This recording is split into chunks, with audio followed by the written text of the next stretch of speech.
Bienvenue à une nouvelle édition de Vivre Ensemble. Je suis content de vous recevoir à la maison. J'ai le plaisir d'accueillir quelqu'un qui a roulé sa bourse au niveau de l'éducation. Et donc, 32 ans dans le domaine, 18 ans comme à la direction générale. Et aujourd'hui, il a le plaisir de gérer, de travailler, de l'idée une maison qui a pris presque 30 ans aussi pour naître. Pour l'avoir naître. Bonjour et bienvenue à l'émission, Marcel Morin. Un grand merci à vous. C'est un plaisir de te recevoir.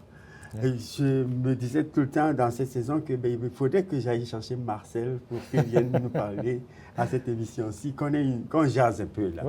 Oui, merci. Grand merci de l'invitation. Mais 32 ans en éducation. On commence avec ça? Oui, certainement. Oui. Ça commence comment?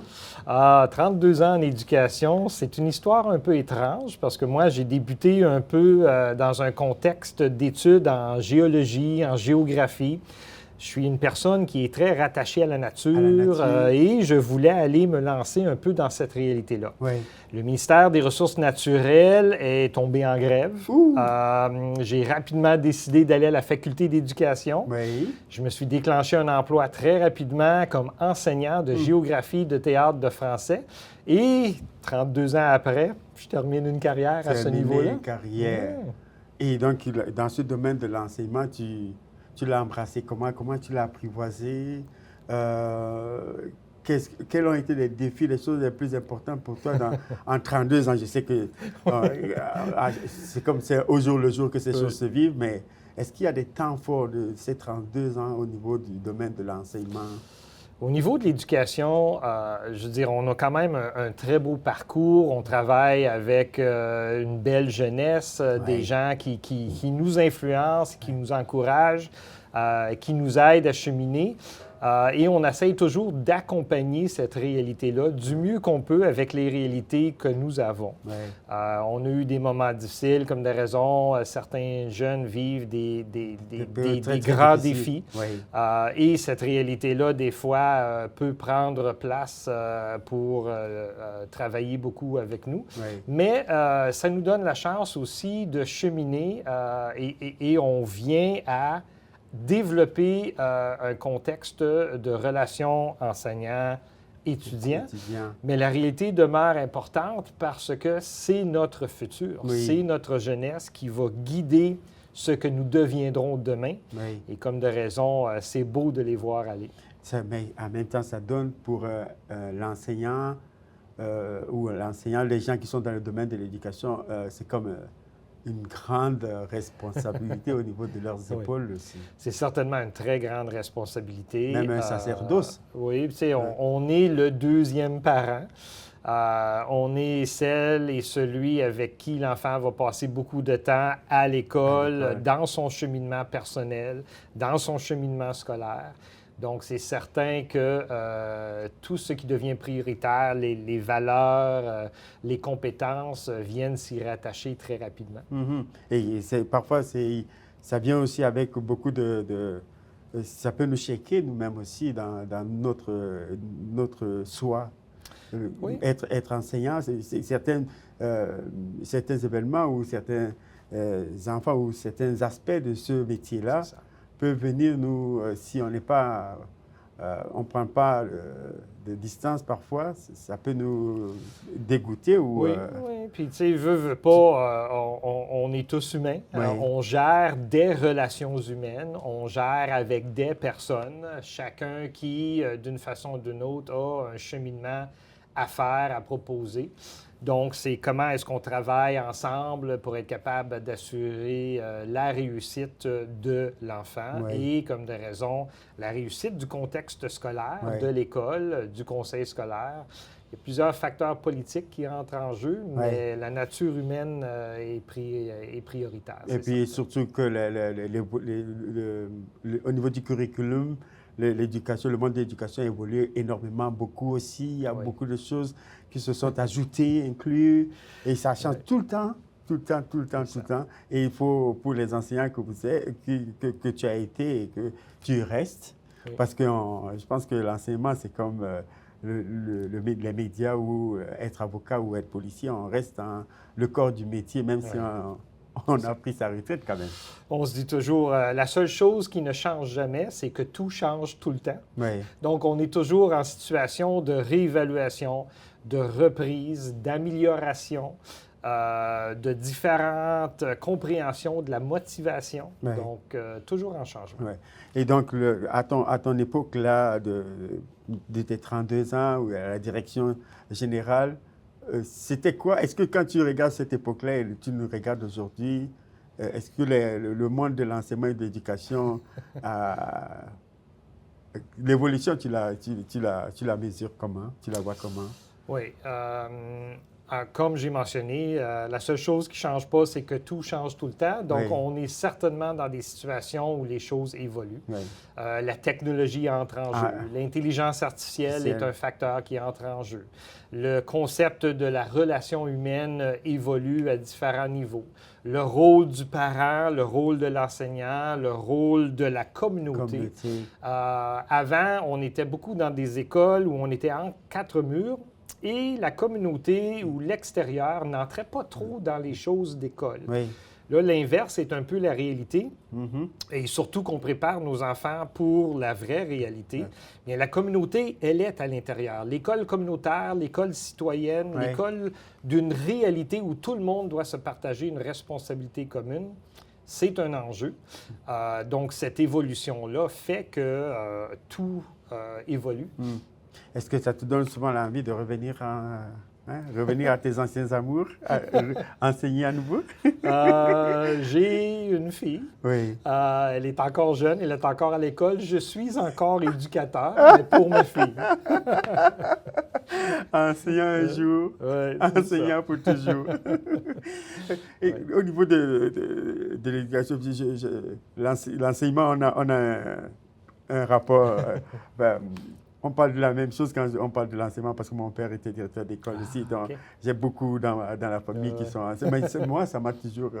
j'ai toujours été intimidé par les enseignants. Enseigner, je trouvais que ça prenait quelque chose de plus que je n'avais pas. Alors. Mais je respecte énormément, j'ai énormément un grand respect pour les personnes qui enseignent, qui ont le temps c'est vraiment un sacerdoce, un amour de passer le savoir, le témoin à quelqu'un d'autre. Et ça vient avec une patience incroyable. Ce n'est pas juste un métier, mais et je vois souvent des enseignants de mes enfants, parce que j'en ai comme toi, le plaisir qu'ils ont quand les enfants ont réussi quelque chose, quand ils ont réussi à les amener à un endroit... de particulier, que les enfants ont maîtrisé ça. Justement, c'est l'ultime but, c'est de faire réussir notre jeunesse. Parce que plus tard, notre jeunesse va gérer notre société. Donc, on veut des gens compétents, puis des gens qui peuvent apprécier la beauté de ce que la vie a à offrir.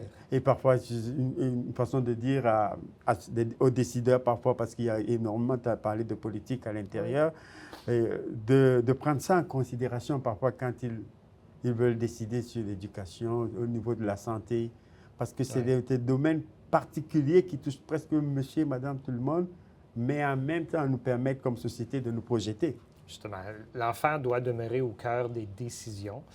C'est certain qu'on a beaucoup de protocoles, de politiques, de directives administratives, mais si on garde en tête toujours le processus au niveau du cheminement qu'on veut faire avec notre jeunesse et comment on veut former l'avenir, cette décision-là doit toujours être prise avec l'enfant qui est au cœur de cette décision.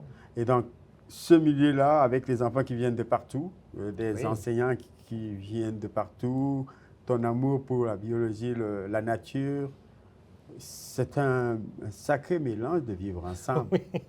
Oui, et moi, j'ajoute même dans cette structure-là toute la composante artistique, toute la composante culturelle, toute la composante au niveau de comment est-ce que, quand on se lève le matin, qu'est-ce qui nous fait vibrer, qu'est-ce qui nous passionne pour être capable d'apprécier les beautés autour de nous. Oui.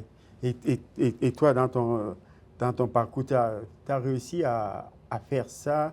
Et beaucoup, moi, je te regarde d'en haut, je dis, comment il fait? Et là, il est dans la maison de la francophonie, il gère tel projet. Et on se parlait tout à l'heure avant que nous rentrions en onde. Je faisais une blague en disant que toi, ta journée, c'est comme 27 ou 30 heures par jour. Mais est-ce que tu as le temps de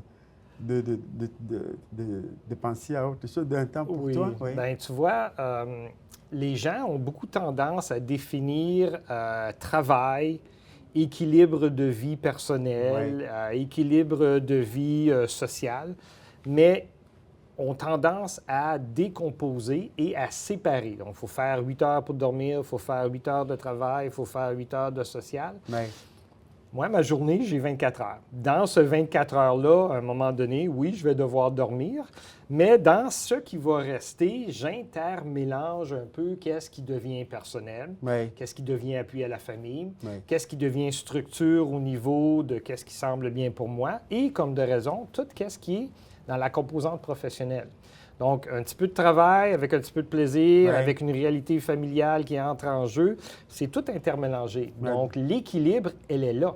Elle n'est juste pas évidente pour quelqu'un qui regarde un 8 heures, 8 heures, 8 heures. Oui, donc un peu comme la chanson de Francis Cabet, c'est question d'équilibre alors. Oui. Et équilibre interne. Interne. Ouais. Et ça va un sacré bon mélange de dosage aussi. Oui. De dire, OK, là, je vais me consacrer tel nombre de temps, cette responsabilité, je vais la faire un peu plus tard, etc., etc. Justement, on a des responsabilités. Il faut toujours être très habile à évaluer ce qui doit être prioritaire. Puis dans cette priorité-là, comme de raison, toujours garder en arrière-plan le grand portrait de « j'ai besoin d'avoir terminé quelque chose par telle séquence de temps ». Et donc, comment est-ce que je structure ma réalité dans mon 24 heures? Tout le monde a 24 heures dans sa journée. Il y en a qui sont plus efficaces à utiliser leurs 24 heures que d'autres. Et dans notre univers monde francophone, on n'est pas nombreux à être des leaders qui sont tout le temps investis dans plein de choses. On doit être tellement sollicité, c'est la raison pour laquelle je sais que...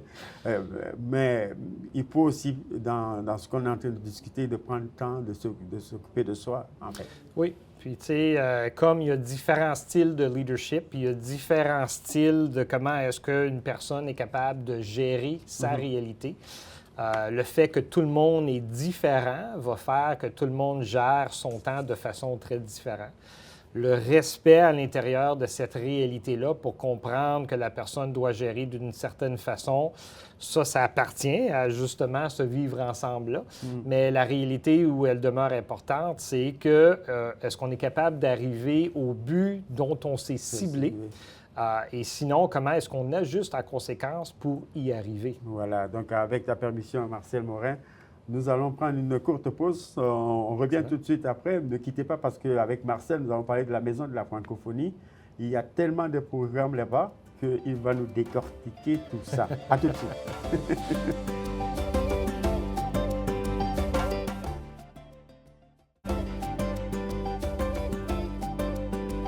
De retour après la pause, content d'être avec Marcel Morin, qui est à la tête de la Maison de la Francophonie, un projet qui nous a pris presque 30 ans à aboutir. C'est ça. La Maison de la Francophonie, c'est une grande histoire de résilience, d'effort, de patience, de retour à différentes réalités, mais tout près d'une trentaine d'années. Donc, les premières idées de la maison étaient en 1989 et la maison a finalement ouvert ses portes en 2020. Donc, la communauté entière de l'ouest d'Ottawa, qui devient de plus en plus prédominante au niveau du nombre, au niveau de différentes réalités, prend sa place finalement. Puis là, on a des années complètes de projets, de saisons culturelles et artistiques et d'activités, spécifiquement pour travailler le contexte au niveau de la francophonie plurielle dans toutes ses expressions. Et puis en plus, ce qui est bien chez vous, c'est que presque toutes les structures au niveau de la francophonie de la ville, on peut les retrouver dans un seul endroit. C'était justement le modèle. Le modèle, c'est un modèle de collaboration. Donc, plutôt que Marcel ouvrir une maison et être obligé de desservir toutes ces réalités-là, d'aller prendre de la clientèle chez de nos partenaires, on a plutôt développé un concept où plusieurs partenaires habitent la Maison de la francophonie, avec leur clientèle, avec leurs ressources, avec leur personnel. Et ça devient un lieu de rassemblement plutôt que d'être un autre lieu, puis que là, on commence à dédoubler des services et des différentes réalités. Au niveau de la programmation, ça devrait être de quoi, hein? Oui, au niveau de la programmation, c'est quelque chose. Parce il y a encore de l'espace? Oui, non, il n'y a plus d'espace. On est en train justement de regarder à possiblement agrandir les espaces parce qu'on a d'autres partenaires qui aimeraient beaucoup s'ajouter. Mais justement, on est dans des situations où on partage des espaces. Donc, un espace n'est pas nécessairement qu'un partenaire. On a des espaces qui sont plusieurs partenaires. On a des espaces communs où on a un peu ambivalent en termes de qui peut se présenter, mais dans le but d'offrir le meilleur service possible. Et puis la communauté, elle accueille bien, elle reçoit bien depuis que c'est sur place, elle utilise de manière totale toutes les... 7 jours semaine, 365 jours par année, toujours en activité, toujours quelque chose. On commence vers 7-8 heures le matin, on termine vers 23 heures le soir, du lundi au dimanche. Activités athlétiques, activités culturelles, activités artistiques, du social, des conférences, des spectacles, des locations. Justement, on a des belles locations au mois de septembre. On a le Festival Noir à Tue-Tête qui s'en vient très bientôt. On a le Festival culturel d'Ottawa. Et on a à peu près une trentaine de spectacles qui vont se dérouler en 25-26. Et donc, surveillez ça, c'était très important. Si vous vous dites souvent, je ne sais pas où sont les activités, la Maison de la francophonie, il y en a plein là-bas. Marcel vient de vous le dire. OK? On est d'accord là? mais bravo, Marcel, pour ce travail que vous faites parce que ça a rendu vraiment cette partie de la ville. Il y a une vitalité qu'on ressent au niveau de la participation de la communauté, au niveau des activités qui sont organisées, au niveau des événements qui sont également organisés. Et d'autres régions de la ville se disent, mais et nous autres alors? Nous, à la maison, on est choyés parce qu'on accueille tout près de 72 différentes communautés, différents pays. Tous de racines francophones, pour être capable de venir célébrer ensemble. Des fois, c'est des célébrations qui sont très homogènes au niveau d'une communauté en particulier, mais souvent, c'est intermélangé pour être capable de mieux vivre ensemble. Parce que notre francophonie aussi est la représentativité de toutes ces identités-là. Et je pense que c'est un sacré beau mélange qu'on a su travailler en Ontario. Nous. On parle beaucoup de francophonie plurielle, de francophones, de francophiles également, de franco-curieux, curieuses. Qui sont tous des instances de découverte du fait francophone, mais pour venir y célébrer, apprécier et quand même accueillir la réalité de la langue française. Et en plus, je pense que les prix sont abordables, donc ne prenez pas ça comme alibi, là. C'est bon. Je vous vois en train de dire « Oh non, c'est bon. » Marcel, vous le connaissez, vous le voyez ici. Il va vous arranger ça. On a justement une billetterie flexible. Exactement. La billetterie flexible permet de découvrir la maison, donc c'est à 5 et on a, comme de raison, différents prix pour celles et ceux qui veulent appuyer la maison avec différents projets. Mais cette billetterie flexible-là donne vraiment la chance à tout le monde, même dans un contexte qui pourrait être complexe au niveau financier, de venir participer aux activités de la maison. Dans le contexte du vivre ensemble, certaines personnes parlent souvent il faut s'intégrer, on parle d'intégration, d'autres disent l'inclusion. Marcel, toi qui es dans ce bouillon de culture-là, du vivre ensemble, comment est-ce que tu vois ça déjà à travers la Maison de la francophonie? Mais à travers aussi ta propre lecture de cette question-là. Nous, on a un conseil d'administration qui, justement, jase de ces réalités-là régulièrement lors de nos rencontres. On ne parle pas d'intégration, on ne parle pas d'inclusion, parce qu'il y a un contexte péjoratif. Inclusion veut dire qu'on n'est pas tout à fait ensemble. Intégration, c'est un peu forcé. Tous ces genres de réalités-là. Nous, on parle d'appartenance. Donc, on n'utilise pas le mot intégration ou le mot inclusion. On utilise le mot accueil et on utilise le mot appartenance. Donc, le modèle d'un cercle où tout le monde s'y fait face, Ouais. où tout le monde contribue, à part égale, sans hiérarchie, mais dans une structure où on est capable de développer un concept de « j'appartiens à Ouais. ». Quand on vient chez soi, comment est-ce qu'on se sent dans cette maison-là pour être capable de dire « je suis finalement chez moi ». Ouais. L'appartenance est un concept prioritaire à ce Ouais, niveau-là. l'appartenance et l'accueil. Oui. Parce que le seul sourire, parfois, permet à la personne de se sentir confortable. Dire, Oui. la personne, la dame ou le monsieur à la réception m'a dit bonjour ou bienvenue avec un sourire. Parce que c'est en fait ça, ces petites choses-là qui déterminent après si la personne revient ou si la personne se sent, OK, ben, je repars là demain, j'ai regardé, il y a des activités, la personne commence à s'approprier le lieu et l'espace, en fait. Ouais, ce sont des concepts clés, ce sont des valeurs de base. À la Maison de la francophonie d'Ottawa, la compassion, le respect, la dignité, ce sont des mots qu'on utilise souvent. Rien n'est parfait, rien n'est pas toujours totalement fonctionnel, mais la réalité demeure que ces valeurs-là sont innées et on veut vraiment y travailler pour voir que le concept de l'appartenance est une réalité qui appartient à la maison. Donc, la maison en soi, et la raison pourquoi on a choisi le mot « la maison », c'est parce qu'on veut que ça soit un chez-soi. Tu rentres chez toi avec moi et on développe un « nous » au lieu de juste un toi et moi, c'est un nous. Oui, c'est exactement. À la place de faire une barrière, on crée plutôt un pont pour permettre à tout le monde de l'emprunter, en fait. Oui, parce que la diversité, c'est une richesse. Oui. Et quand on reconnaît que la diversité est une richesse, différentes façons de voir les choses, différentes façons de faire les choses, différentes façons de comprendre, différentes solutions possibles, eh bien, ça devient une richesse pour les prochaines problématiques et les prochaines façons de faire les choses. En effet aussi, et puis ça apporte son lot de beaux accents, et puis ben, voilà, et ton côté dramaturge, artistique intervient là-dedans, certainement. Justement, donc moi, j'ai toujours été du côté artistique beaucoup plus. J'ai enseigné les arts visuels, j'ai enseigné le théâtre et les arts dramatiques. J'ai fait du théâtre, j'ai été dramaturge. Je suis musicien, je fais partie d'un groupe de musique folklorique. Donc, tu sais, je suis beaucoup imprégné dans le domaine artistique. J'aimerais te surprendre la prochaine fois quand tu auras un spectacle qui viendrait voir. Et écoute, je te laisse savoir, c'est certain. Là, présentement, on va aller célébrer le 50e du drapeau le 27 février prochain dans la région du Niagara Falls. OK. Donc, ils nous accueillent là avec notre groupe de musique, les gens du Nord. Les gens du Nord. Et puis, écoute, Marcel, on peut continuer à parler de plein de choses.